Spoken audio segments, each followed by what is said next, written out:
Welcome back to the Ed Morrissey Show podcast. Just how radical is Tim Walz, the new running mate for Kamala Harris? Well, we've been writing an awful lot about that at Hot Air, but they've also been writing about an awful lot over at the Daily Caller, one of the fine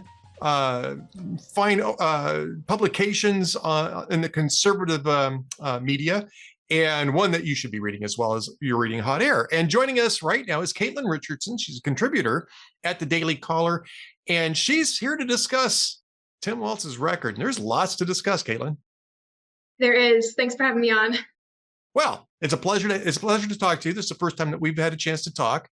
And so I lived in Minnesota for 23 years, and that includes the first 3 years of the Walz regime, which is how I'm going to refer to it from now on, Katelynn. So I'm familiar with much of the record. I am actually not familiar with what Walz's first executive action is, and that's what you're talking about in your piece at the Daily Caller today. Yeah, his first executive action, which I guess, as you just said, is not as well known as the rest of his record, was creating this diversity and inclusion and equity committee back in 2019, right after he took office. This was the first thing he did using his executive power, was to create this committee. And I think this was important to highlight because it is setting the tone for the rest of his time in office. What he said when he created this committee was that it would ensure the lens of equity is used to focus all state actions. And this is something that he carried through the rest of his time as governor. You know, Katelynn, I mean, and I think that this is important because there's been a lot of discussion about DEI initiatives, right? And it's been, I would say that this is something that's become pretty ripe recently, because I think for a long time, the pushback from the left, whenever you tried to bring this up, would be, well, what's wrong with diversity? What's wrong with equity? What's wrong with inclusion? And this is part of the PR effort of the left to take basically what is discrimination and repackage it into pretty language. And that's exactly what Walz was doing here with his the one Minnesota Council on Diversity, Inclusion, and Equity. It's the DEI committee here. Right. It's kind of a Trojan horse, these three words that sound really nice when you put them together, but it's a lot of the ideas and policies that are being pushed through using this are obviously not what we might expect on face value. Something that came out of this committee later on, actually, there was another committee he created in 2021. These two committees together worked for a long-range plan on how to implement DEI in the state government. And some of these policies included like state mandated trainings for employees. Other things that they addressed are hiring, contracts. So they're taking this framework and applying it to so many different aspects of the government. And I think that's something that people should be aware of, especially now that he's on the presidential ticket. Do you have any insight into how these things played out in terms of actual outcomes, in terms of policies, in terms of how people were actually treated as a basis of Walz's council? From looking into it, I've seen that it impacted, as I just said, some trainings for state employees. It looked like contracts, grants, those kind of things. It was a factor in. And yeah, but it's especially important considering Kamala Harris's position on this now. Obviously, if you look back, remember in 2020 campaign, she put out that video talking about equity meaning that we all end up in the same place. This is a broader push by both of them, and now adding Walz to this ticket is just another indication that she's going, harder in this direction. Yeah, no, I agree with that. And look, I mean, I can tell you that this has been this preceded Walz in some very key ways. I think it was in 2009. There was an effort at the University of Minnesota to require people who are going into the education program, so the teachers program, basically, right? And again, Walz was a teacher, so this is, I think, part of this. But the effort was that you had to basically confess your privilege. You had to go through sort of like the struggle session to admit your crimes against diversity, equity, and inclusion. And it sounds like this is something similar.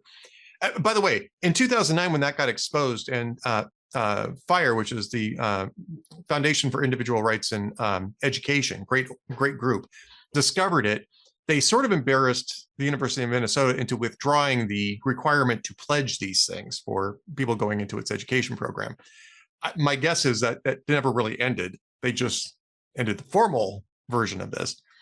But I mean, I think you can see this, the same type of thing only being applied outside of education formation at the University of Minnesota. They're actually applying it now, thanks to Walz, on employment within the state government, employment in terms of government contractors. And that's sort of what you're seeing in the outcomes of this, correct?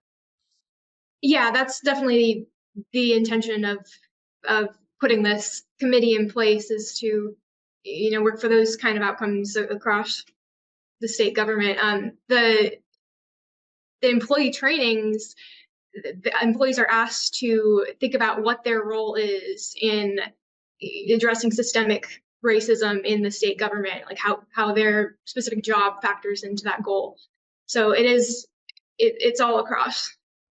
Right. I mean, it's the struggle session, right? This is in terms of the Cultural Revolution in China and other places, this would be called struggle sessions, right? Where you have to get up and admit that your complicity in whatever violation of groupthink that there is, and pray that you don't have to wear the shame long before they let you go back to do your job, right? I mean, it's a forced compliance type of measure. It's forced compliance with a groupthink, and this has a long history, and history is pretty bad when on these types of things.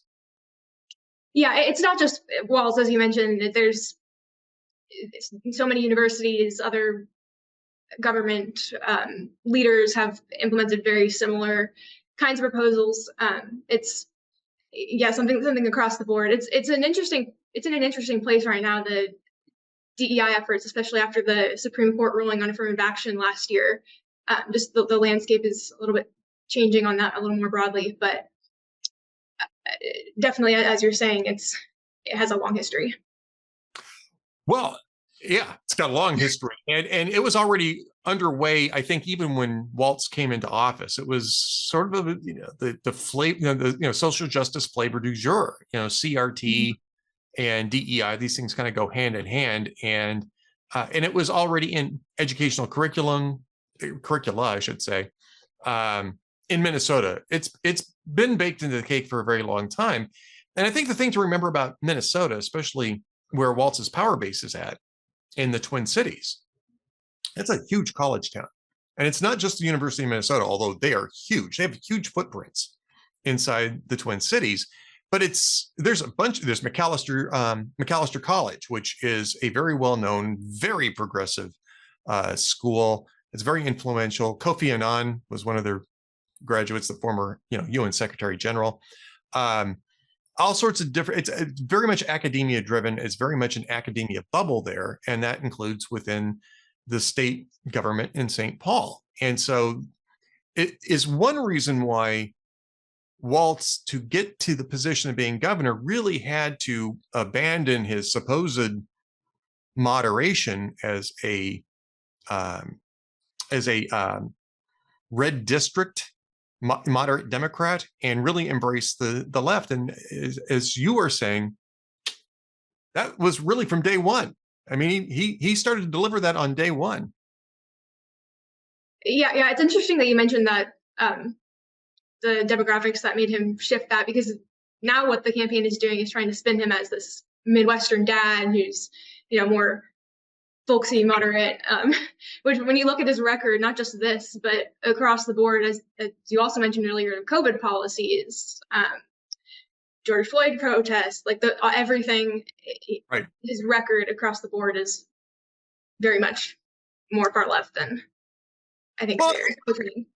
Yeah, and Caitlin, I mean, we can talk about the DEI Council in terms of what happened in the George Floyd riots, because this was just about a year, maybe a year and a half, I guess, or just slightly under a year and a half before the before George Floyd's death and the riots that ensued. And Tim Walz hesitated to call in the National Guard, and then even after he'd activated the National Guard, hesitated to order them to intervene to stop the riots. Right. It took them 5 days to order that.